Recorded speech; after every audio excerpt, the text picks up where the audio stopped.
For this hydrogen revolution to take place, some big obstacles need to be overcome. Buzzword in the world of energy. Hydrogen. Hydrogen. Hydrogen? Take hydrogen. The wonders of hydrogen. Hydrogen has a very special place in the universe. It's the first element on the periodic table. It is the most abundant element in the universe. Guess what? Green hydrogen is now only a step away. Yes. So, in the world of renewable energy, hydrogen is a clean and abundant fuel that has the potential to power everything from cars to homes to industries with no direct emissions. However, what has kept it from becoming a reality today is the issue of its production and storage. But in this video, I will tell you about how some scientists have been able to solve this issue and how effective their solution is. So grab a seat and let's dive into it. Hydrogen. The basics. Hydrogen, H, a colorless, odorless, tasteless, flammable gaseous substance, is the simplest member of the family of chemical elements. Did you know it is estimated that 75% of all matter on Earth consists of hydrogen, making it the most common chemical element? However, it is always found in combination with other chemical elements, such as oxygen, to make water or carbon, to form organic molecules. It is never found on its own. Hydrogen can be produced from various resources, including fossil fuels, nuclear energy, biomass, and renewable energy sources such as solar and wind. These qualities make it an attractive fuel option for transportation and electricity generation applications. It can be used in cars, in houses, for portable power, and in many more applications. Hydrogen is a clean fuel that produces only water when consumed in a fuel cell. Some of you may be curious about how clean it is. For clarity, if a small amount of oxygen is added to a fuel cell, hydrogen power produces solely water as a byproduct. Because hydrogen is clinging, you must separate it from other elements before it can be used alone. This is the source of hydrogen's poor energy inefficiency, as it requires a significant amount of both energy and time. It takes more energy to make hydrogen than you receive from it, and this is a significant loss when compared to other power systems, such as electric vehicle batteries. From beginning to end, you're losing around 60% of it. Let's look at how it is being harnessed. Hydrogen production. It's also important to consider where we acquire our energy from. It's important to know that there are two types of hydrogen based on the sources they are produced from: carbon-produced hydrogen and green hydrogen. Carbon-produced hydrogen is made from natural gas, methane formation, the pyrolysis process, and so on. A common misconception that people have today is the belief that the bulk of hydrogen produced is made from water. That's not true. 95% of the hydrogen produced today is actually made from fossil fuels like natural gas or coal. Although this source of production is not environmentally friendly, the hydrogen it produces is technically clean energy. Under carbon-produced hydrogen, there are 4 types of hydrogen power. Gray hydrogen is the most common form and is generated from natural gas, or methane, through a process called steam reforming. This process generates just a smaller amount of emissions than black or brown hydrogen, which uses black bituminous or brown lignite coal in the hydrogen-making process. Black or brown hydrogen is the most environmentally damaging, as both the carbon dioxide and carbon monoxide generated during the process are not recaptured. Blue hydrogen is labeled as such whenever the carbon generated from steam reforming is captured and stored underground through industrial carbon capture and storage, CCS. Blue hydrogen is, therefore, sometimes referred to as carbon neutral, as the emissions are not dispersed into the atmosphere. Turquoise hydrogen refers to a way of creating the element through a process called methane pyrolysis, which generates solid carbon. As such, there is no need for CCS, and the carbon can be used in other applications like tire manufacturing or as a soil improver. Its production is still in the experimental phase. However, some argue that low carbon would be a more accurate description, as 10 to 20% of the generated carbon cannot be captured. Remember, I told you that hydrogen is a colorless gas. The colors used to describe it are just vocabulary to depict the source from which they are produced. Conversely, the second category is green hydrogen. Green hydrogen, also referred to as clean hydrogen, is produced by using clean energy from surplus renewable energy sources, such as solar or wind power, to split water into 2 hydrogen atoms and 1 oxygen atom through a process called electrolysis. This process is costly and, therefore, highly unviable. Renewables cannot always generate energy at all hours of the day, and green hydrogen production could help use the excess generated during peak cycles. This is why only 5% of hydrogen produced today is considered sustainable, but this is expected to rise as renewable energy costs continue to fall. Since green hydrogen is more sustainable, much research is ongoing to make the process more efficient and increase the quantity produced. Before we dive into the breakthroughs, let me get you acquainted with the problem associated with hydrogen energy in plain terms. Keep watching. The hydrogen problem. Hydrogen is the most abundant element in the universe, but it is rarely freely available. It must be unlocked from water or fossil fuels, such as methane, as we discussed earlier, and then compressed for transport and use. These steps waste a lot of energy. Hydrogen is the lightest element, meaning that it is 14 times lighter than air. Because of its low density, it is difficult to transport as a gas. Instead, it needs to be liquefied or converted into a denser form, such as ammonia, for transportation. It must be kept under high pressure or at extremely low temperatures. In terms of energy storage, even heating up stones is more efficient. Another problem is infrastructure. Countries like Australia are pushing the frontier in terms of green energy. However, there are serious medium-term challenges, including constraints in the infrastructure that transmits energy. One underlying factor behind all these challenges is cost. The cost is affected by 3 factors.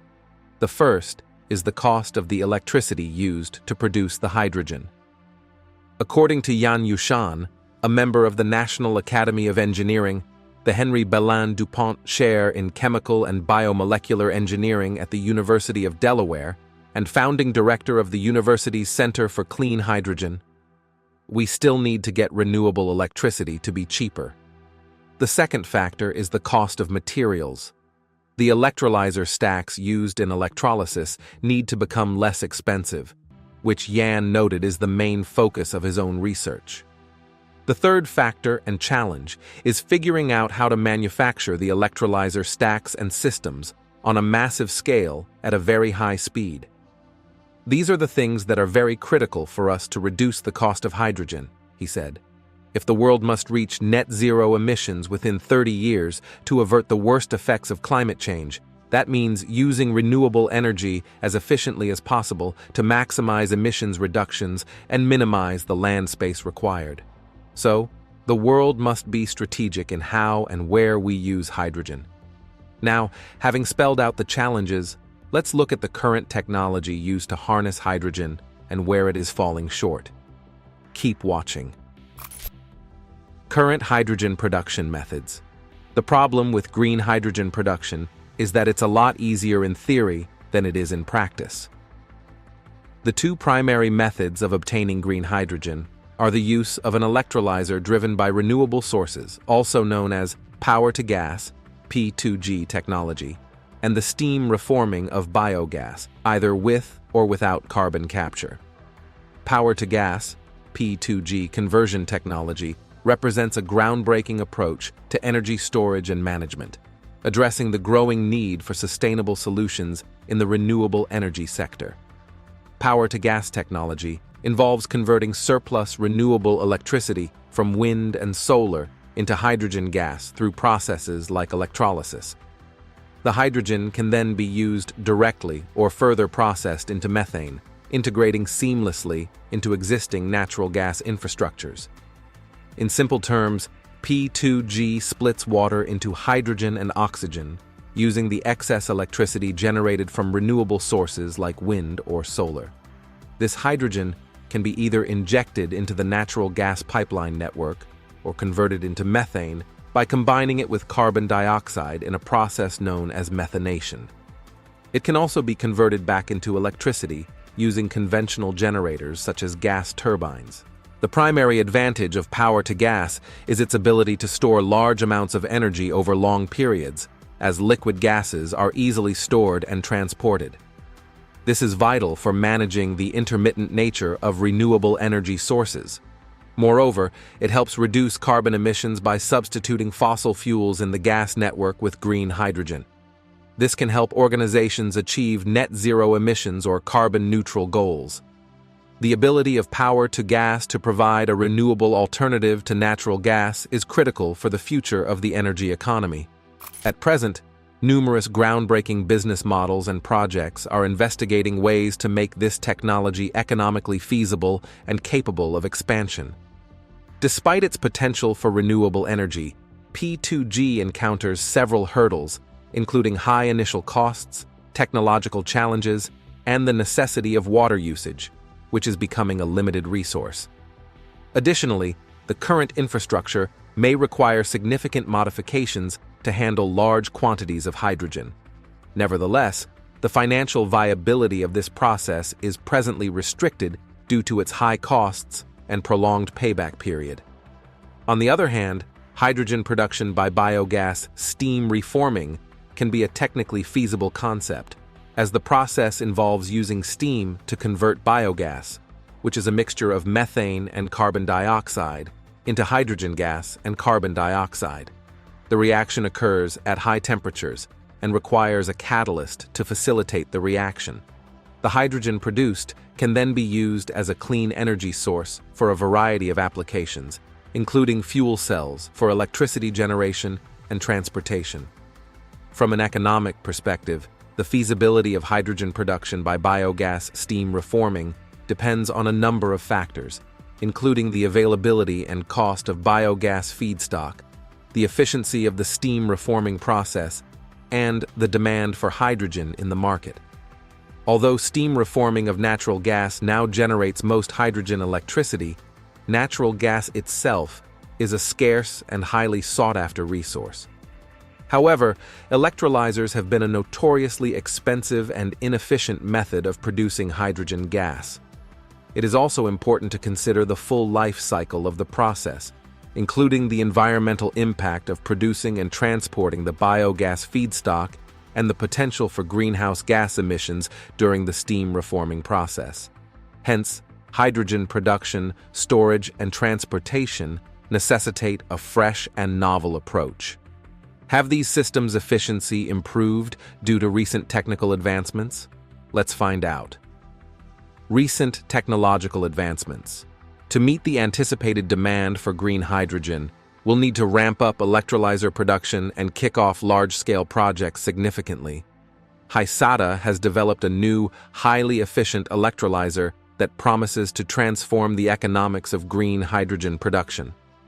According to a peer review, the electrolyzer, known as a capillary-fed electrolyzer or CFE, improves efficiency from 75% for existing commercial electrolyzers to 95%. Unlike the polymer electrolyte membrane (PEM) technology, this electrolyzer introduces a unique approach to the process. Even though PEM is a great idea, it's still a waste of time. In comparison to alternative technologies like batteries, hydrogen can store more energy per pound, but it also drains power at every step. You're continually losing potential energy when you try to protect the smallest element on the planet from physically seeping through the cracks, from its birth in electrolysis to its final resting place in a fuel cell. So, what's the best way to stop the bleeding? If Hysata is correct, they may have discovered the culprit and the solution. That is, bubbles. Recall that electrolysis produces hydrogen and oxygen from the breakdown of water. Non-conducting bubbles in the electrolyte solution build up on the electrodes, obstructing sections of the electrode, slowing down the process and lowering efficiency. PEM allows the cathode side of the electrolyte to continue flowing to the electrolyte, which can make hydrogen gas by bubbling it through a liquid, but Hysata's capillary-fed electrolyzer goes much further. They use a reservoir at the bottom of the cell, to keep the electrolyte separate from the anode and cathode until it's pulled through an interelectrode separator, which is both porous and hydrophilic. Capillary action is the term for this. In the same way that water flows up a straw when the pressure changes, so does this. These are potentially big consequences for this very simple physics. As a result, the electrolyte maintains direct contact on one side alone, and the gases are still created without the irritating bubbling action that obstructs the process. The other side can continue releasing uninhibited gas because no water is pulled to the electrode side. The capillary action naturally draws up more water to replace the water electrolyzed out of the separator, keeping everything functioning smoothly. So, without those pesky bubbles, this electrolyte is 95% efficient. That's more than 10% higher than the efficiency of a current state-of-the-art commercial electrolyzer, which is only 75%. The electrolyzer is also coupled with a simplified balance of plants that further reduces costs. Scientists at the University of Wollongong invented the technology, and it is now being commercialized by Hysata, with backing from IP Group and the Clean Energy Finance Corporation, CEFC. Paul Barrett, CEO of Hysata, said the company is on a clear pathway to commercialize the world's most efficient electrolyzer and reach gigawatt-scale hydrogen production capacity by 2025. Suppose these capillary-fed electrolyzers can reach gigawatt-scale production by 2025, as their CEO claims.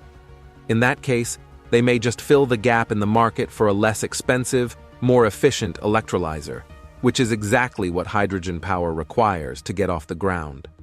The global momentum towards net zero is creating a massive opportunity for green hydrogen and electrolyzers. Economics will ultimately determine which technologies win, and with our world-beating efficiency, Hysata is well placed to lead in this major new global market, said the CEO. He continued, "Our electrolyzer will deliver the world's lowest hydrogen cost, save hydrogen producers billions of dollars in electricity costs, and enable green hydrogen to outcompete fossil fuel-derived hydrogen. Our technology will enable hydrogen production of below $1.50 per kilogram by the mid-2020s, meeting Australian and global cost targets much earlier than generally expected. This is critical to making green hydrogen commercially viable and decarbonizing hard-to-abate sectors." Hysata has some of Australia's brightest minds working together to position Australia as a leading manufacturer and exporter of electrolyzers, with plans underway to build a pilot electrolyzer manufacturing plant and employ dozens of new, highly skilled specialists in 2022. Jerry Swigers, Chief Technology Officer at Hysata, said the overall design of the Hysata electrolyzer system was simpler than that of existing technologies. Electrolyzers have been around for 200 years. However, the large amounts of renewable electricity required to produce green hydrogen and the overall cost of electrolyzers today have prevented large-scale uptake of green hydrogen, he said. Hysata is proud to be at the forefront of this technology innovation and introducing an entirely new category of electrolyzer that is as monumental as the shift from the internal combustion engine to electric motors, Swigers concluded. Of course, it's not just Hysata competing in the race to enhance electrolyzers.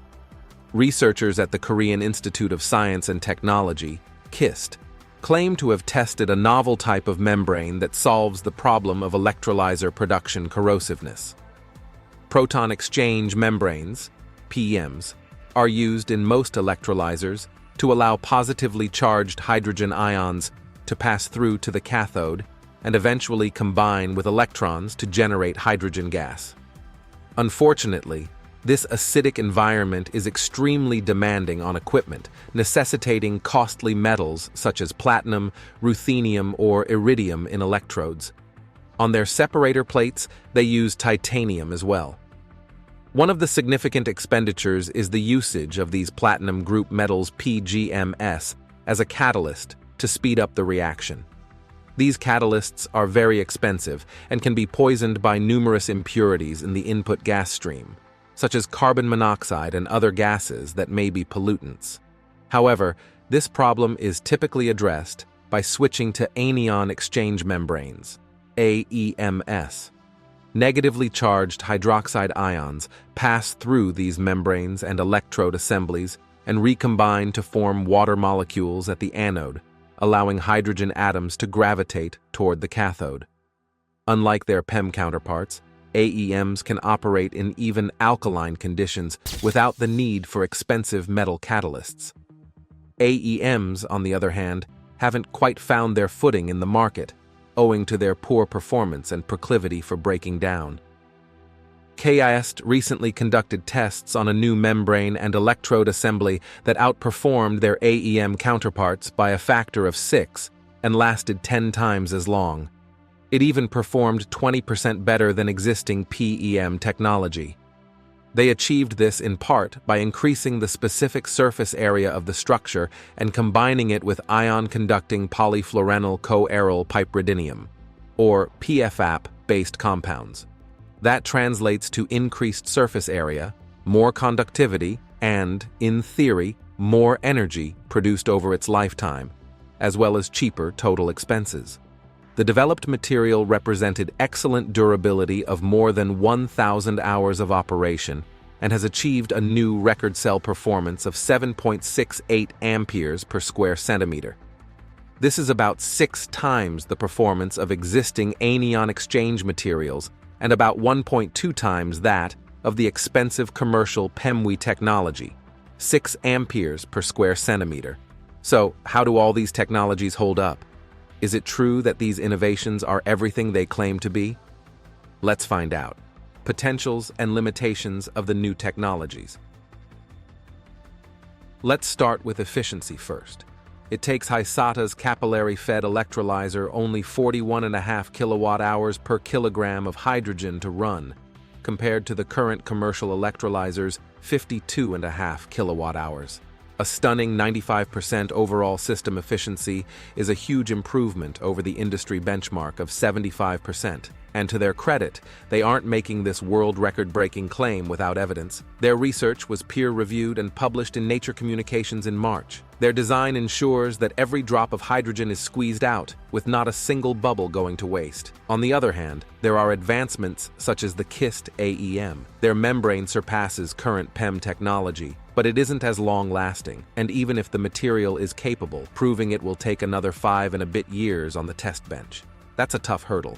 Still, the new membrane material may have other uses. The developed material, says Professor Youngmoo Lee of Hanyang University, has a high potential for application as a core material for not only water electrolysis, but also for hydrogen fuel cells, carbon capture utilization, and direct ammonia fuel cells, which are the next-generation hydrogen industry. Even though this AEM lasts 6 times as long as its AEM competitors, PEM technology still outperforms them both. PEM electrolyzers have a normal lifespan of 50,000 hours, or approximately 6 years, whereas AEM electrolyzers have a lifespan of about 3,000 hours. Certainly, while changing the KIST AEM is less expensive, you would still need to replace them more frequently, which diminishes your long-term savings. It's also important to consider adaptability. This membrane is significant not only in electrolysis, but also in hydrogen fuel cells, carbon capture, and direct ammonia fuel cells, which represent the next generation of the hydrogen industry.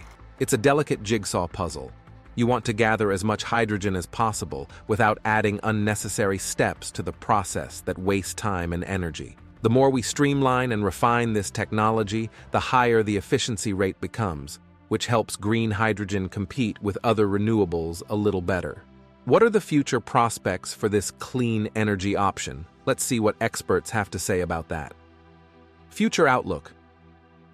Of course, this tiny element with so much potential has a drawback, which is the same problem that prevents most of us from purchasing the things we desire: cost. Renewable hydrogen is crucial for replacing the current hydrogen produced by fossil fuels. However, achieving this alone will require a substantial increase in electricity generation in order to achieve net zero emissions by the year 2050. This presents a significant challenge.